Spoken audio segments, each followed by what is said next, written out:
এছাড়া কাজে লাগানো হয়েছে দক্ষিণ ভারতীয় রাজনীতির সুপারস্টার বিজয়কে। তামিল অভিনেতা বিজয় তার তামিল গা ভেট্রি কাজাগাম টিভিকে দল নিয়ে 2026 সালের তামিলনাড়ু নির্বাচনে অংশগ্রহণের প্রস্তুতি নিচ্ছেন। আপনাকেও আমাদের শুভেচ্ছা, কৃতজ্ঞতা, আপনি আমাদের সময় দিয়েছেন, সেজন্য আমাদের ধন্যবাদ জানাবেন। এটা নতুন করে বলার দরকার নেই। এরই মধ্যে সারা ভারত জুড়ে জোর খবর, ট্রাম্প, সিআইএ এবং ডিপ স্টেট নেমে পড়েছে মোদি হটাও অভিযানে। এই অভিযানে 3টি স্তর আছে: diversion, deception and division.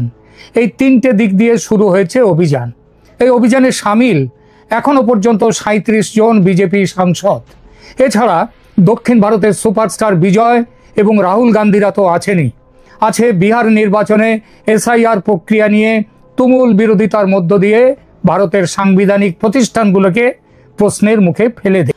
Bharat এবং আমেরিকার সম্পর্ক বর্তমানে 25 বছরের মধ্যে সবচেয়ে খারাপ পর্যায়ে পৌঁছেছে। ট্রাম্প প্রশাসন ভারতীয় রপ্তানির ওপর 50% শুল্ক আরোপ করেছেন এবং এক এক দিন তার এক এক সাকরেদ তারা এক এক রকম কথা বলছেন। যে এই সম্প্রতি এই নাভারো নামে তার যিনি শুল্কের অ্যাসিস্ট্যান্ট তিনি বলেছেন যে এটা করা হয়েছে কারণ আজকে ইউক্রেনের যুদ্ধ চলছে, সেটা ভারতের জন্যে। ভারত তেল কিনছে বলে ইউক্রেনের যুদ্ধ চলছে, আর ভারতের থেকে অনেক বেশি তেল কেনে চীন, কিন্তু তার জন্য তার উপরে কোনো দায় নেই। চীনকে 30% শুল্ক, ভারতের 50%। এই শুল্ক বৃদ্ধিতে ভারত ভয় পেয়ে অন্যান্য দেশের মতো আমেরিকার কাছে সারেন্ডার করেনি, এটাও হচ্ছে ভারতের অপরাধ। বরং ভারত তার কৌশলগত স্বায়ত্তশাসন নীতির প্রতি আরও দৃঢ় অবস্থান নিয়েছে। প্রধানমন্ত্রী মোদি ঘোষণা করেছেন যে এখন থেকে আমাদের ক্রয়ের মানদণ্ড পরিষ্কার, আমরা শুধুমাত্র ভারতীয়দের কঠোর পরিশ্রমে তৈরি পণ্যই কিনব। আমেরিকার সাথে প্রতিরক্ষা সহযোগিতাও বিপর্যস্ত হয়েছে, যার অন্যতম হলো F-35 যুদ্ধ বিমান ক্রয় চুক্তি বাতিল করেছে ভারত। এবার আসি মোদি হটাও অভিযান এবং সিআইএ ও ডিপ স্টেটের ষড়যন্ত্রের বিষয়ে। গোয়া ক্রনিকলের প্রতিষ্ঠাতা এবং বিজেপির রাজনীতিবিদ স্যাভোই রড্রিগেজ দাবি করেছেন যে ট্রাম্প, সিআইএ এবং ডিপ স্টেট একসাথে মোদিকে ক্ষমতা থেকে হটানোর ষড়যন্ত্র করছে। এই খবর তাকে দিয়েছে ফোন মারফত আমেরিকা থেকেই, এবং ওই সিআইএ ডিপ স্টেটের ভেতর থেকে কেউ না কেউ দিয়েছে। কে দিয়েছে তার নাম তিনি প্রকাশ করেননি, প্রকাশ করার কথাও নয়, কারণ সূত্রকে এইভাবে তো কেউ কেটে দেয় না। তো তিনি বলছেন যে এই ষড়যন্ত্র হচ্ছে ডাইভারশন, ডিসেপশন অ্যান্ড ডিভিশন নীতির মাধ্যমে। মানে অন্যদিকে চোখ ঘোরাও, নজর ঘোরাও। ডিসেপশন মানে তাদেরকে ডিসিভ করো, যে তাদেরকে চালাকি করো, তাদেরকে প্রতারণা করো, এবং ডিভিশন তাদের মধ্যে বিভাজন করো। এই নীতির মাধ্যমে 12 থেকে 18 মাসের মধ্যে ভারতের প্রধানমন্ত্রী হিসেবে মোদিকে সেখান থেকে সরানো হবে। রড্রিগেজ আরও বলেছেন যে 37 জন বিজেপি সাংসদকে লক্ষ্য করা হয়ে গেছে, তাদেরকে এই দলের মধ্যে ঢোকানো হয়েছে এবং বিজেপি ও আরএসএস এর মধ্যে বিভাজন সৃষ্টির চেষ্টা চলছে। কেউ প্রশ্ন করতেই পারেন, এই বিষয়ে কোনো পাকা তথ্য প্রমাণ আছে কি? এই প্রশ্নের উত্তরে তাকে পাল্টা বলা যায়, ষড়যন্ত্র বা কোনো ষড়যন্ত্র যখন হয় তখন কি সেটা তথ্য প্রমাণে রেখে সাংবাদিকদের জানিয়ে খবরের কাগজে সেগুলো প্রচার করে তারপরে কি সেগুলো ষড়যন্ত্র হয়?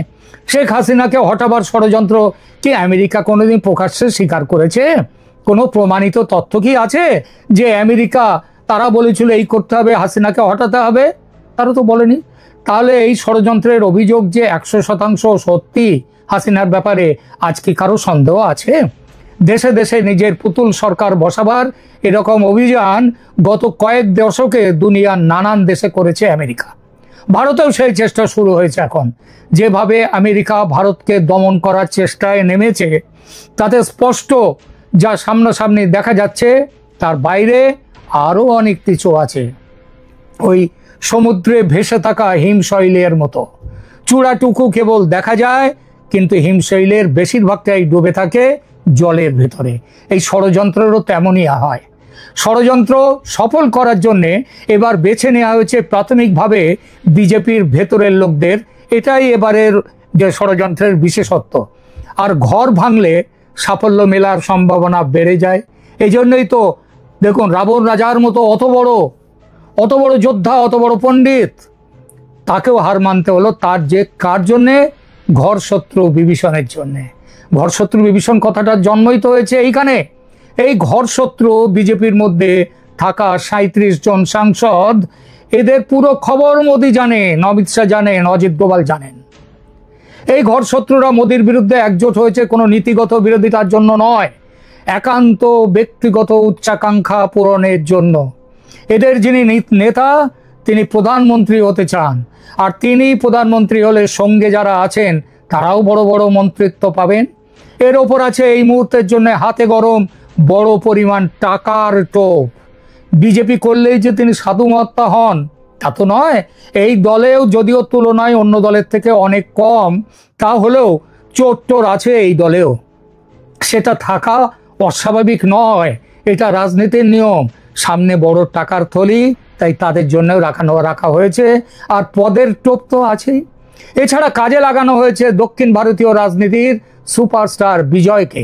তামিল অভিনেতা বিজয় তার তামিল গা ভেট্রি কাজাগাম টিভিকে দল নিয়ে 2026 সালের তামিলনাড়ু নির্বাচনে অংশগ্রহণের প্রস্তুতি নিচ্ছেন। তিনি ডিএমকে এবং বিজেপি এই দুই দলের বিরুদ্ধে অবস্থান নিয়েছেন। আর তার সাম্প্রতিক বক্তৃতায় তিনি যত না ডিএমকে বলেছেন, তার থেকে অনেক বেশি বলেছেন প্রধানমন্ত্রী মোদির বিরুদ্ধে এবং আরএসএস এর বিরুদ্ধে।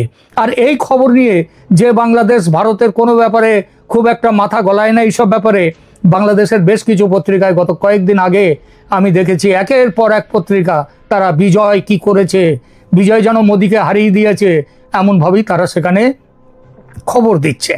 এছাড়া মোদি বিরোধী অবস্থানে যেমন সবসময় থাকেন রাহুল গান্ধী, এবারও তিনি থাকবেন না তা কি করে হয়? তিনি আছেন, ভালোভাবেই আছেন। এবং এবার ফার্মার্স প্রোটেস্ট করা যাবে না বা কৃষক আন্দোলন করা যাবে না বলে তার বদলে নিয়ে আসা হয়েছে নির্বাচন ব্যবস্থা নিয়ে লড়াই। রাহুল গান্ধী নির্বাচন কমিশনের বিরুদ্ধে ভোট চুরি, নির্বাচনী ব্যবস্থায় গুরুতর অসঙ্গতির অভিযোগ উত্থাপন করেছেন। তিনি বিহার, মহারাষ্ট্র, হরিয়ানা এবং মধ্যপ্রদেশের নির্বাচনে অনিয়মের কথা বলেছেন এবং বিহার নির্বাচনে এসআইআর প্রক্রিয়া নিয়ে বিতর্ক তুলেছেন। এমন নয় যে এসআইআর যে প্রক্রিয়া সেটা এবারই প্রথম হচ্ছে, এমন নয়। এর আগে অনেকবার হয়েছে এই প্রক্রিয়া, কংগ্রেস আমলেই হয়েছে, কিন্তু এবার যেহেতু বিজেপি আমল তাই বিরোধিতা। সুপ্রিম কোর্ট এই প্রক্রিয়া চালানোর ব্যাপারে কোনো দোষ খুঁজে পায়নি। সুপ্রিম কোর্ট বলেছে এসআইআর চালিয়ে যেতে, তবু আন্দোলন চালু করে দিয়েছেন রাহুল, তেজস্বী, তারপরে অখিলেশ প্রসাদ, এই যে গ্রুপ এরা আছে, এদের সাথে কমিউনিস্টরাও রয়েছেন। তারা এই শুরু করে দিয়েছে এই আন্দোলন। তাদের মূল উদ্দেশ্যটা কি? দেশের সাংবিধানিক প্রতিষ্ঠানগুলোকে দুর্বল করে দেয়া।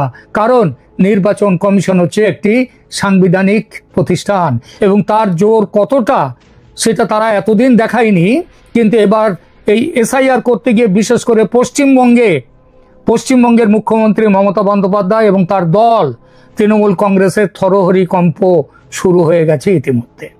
যাই হোক, এই মোদি হঠাৎ ষড়যন্ত্রে জেনে হোক বা না জেনে হোক কিছুটা সমর্থন ইতিমধ্যে দিয়ে ফেলেছে বিজেপির আদর্শিক গুরু প্রতিম সংগঠন আরএসএস প্রধান মোহন ভাগবত 9 জুলাই 2025 তারিখে বলেছিলেন 75 বছর বয়স হলে বুঝতে হবে যে থেমে যাওয়ার সময় হয়েছে এবং অন্যদের জন্য জায়গা ছেড়ে দিতে হবে। এই মন্তব্যটি ব্যাপকভাবে প্রধানমন্ত্রী মোদির প্রসঙ্গে বলা হয়েছে বলে ব্যাখ্যা করার স্বাভাবিক কারণ আছে, কারণ মোদি এই সামনের মাসেই 75 বছর বয়সে পৌঁছবেন। কিন্তু এখন পরিস্থিতি বেগতিক দেখে এবং মোদিকে দেশের দরকার দেখে মোহন ভাগবত তার পা পেছনে টেনে এনেছেন। 28 আগস্ট 2025 তারিখে গতকালই ভাগবত তার আগের বক্তব্য থেকে সরে আসেন এবং বলেন, আমি কখনোই বলিনি যে আমি বা অন্য কেউ 75 হলেই অবসর নেব। তিনি ব্যাখ্যা করেন যে তার আগের মন্তব্য ছিল প্রয়াত আরএসএস নেতা মোরাপান্থ পিংলের একটি রসিকতা, উদ্ধৃতি মাত্র। তিনি এইটা বলেছিলেন, তাকে যখন 75 বছরে তাকে যখন বড় সম্মান দেওয়া হচ্ছে তখন তিনি এই কথাটা বলেছিলেন। খবর পাওয়া যাচ্ছে ট্রাম্প, সিআইএ, ডিপ স্টেটের ষড়যন্ত্র এভাবে ফাঁস হওয়াতে আপাতত ষড়যন্ত্রকারীরা সতর্ক হয়ে গেছে।